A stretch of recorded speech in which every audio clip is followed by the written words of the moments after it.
எல்லாருக்கும் வணக்கமுங்க.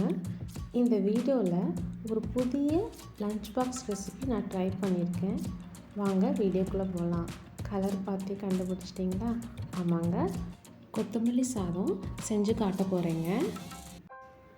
இந்த சாதம் செய்யறதுக்கு தேவையான பொருட்கள்: தக்காளி, புதினா, கொத்தமல்லி, வெங்காயம், கொஞ்சமாக பூண்டு சேர்த்திக்கலாங்க. பச்சை மிளகாய் போட்டு செஞ்சாலும் நல்லாயிருக்கும் டேஸ்ட்டு. ஒரு மிக்ஸி ஜாரில் நம்ம எடுத்து வச்சுருந்த கொத்தமல்லி தலையை சேர்த்துக்கோங்க. அது கூடவே புதினா தலையும் சேர்த்துக்கோங்க.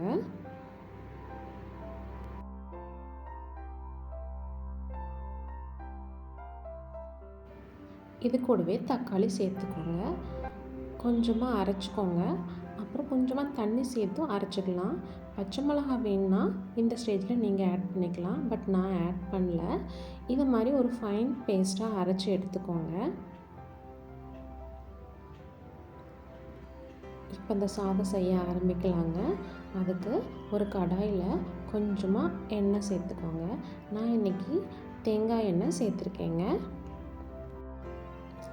எண்ணெய் நல்லா சூடானதும் கொஞ்சமாக கடுகு சேர்த்துக்கோங்க. அப்புறம் கொஞ்சமாக உளுந்து பருப்பு. இது நல்லா பொரிஞ்சு வந்ததையும் கொஞ்சமாக பூண்டு சேர்த்துக்கோங்க.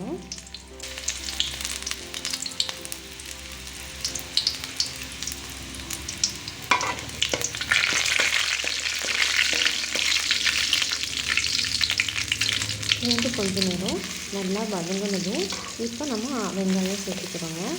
இது நல்லா வதக்கி விடுங்க. இப்போ கொஞ்சம் கருவேப்பிலை நம்ம சேர்த்துக்கிறோங்க.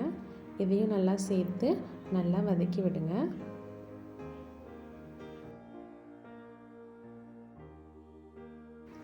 வெங்காயம், பூண்டு, கருவேப்பிலை நல்லா வதங்கிடுச்சு இல்லைங்களா?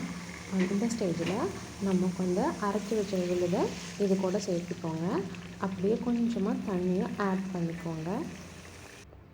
அதுக்கப்புறம் கொஞ்சமாக மஞ்சள் பொடி, மிளகாய்த்தூள் சேர்த்து நல்லா கொதிக்க விடுங்க.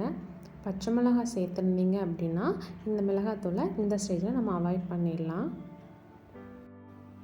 இப்போது கொஞ்சமாக உப்பு சேர்த்து நல்லா வதக்கி விடுங்க. இப்போ ஒரு தொக்கு பதத்தில் இது கரெக்டாக வந்துருச்சு இல்லைங்களா? இந்த சமயத்தில் ஸ்டவ் ஆஃப் பண்ணிடுங்க. அதுக்கப்புறம் வடித்து ஆறின சாதத்தை இது கூட சேர்த்து நல்லா கிளறி விட்டுக்கோங்க.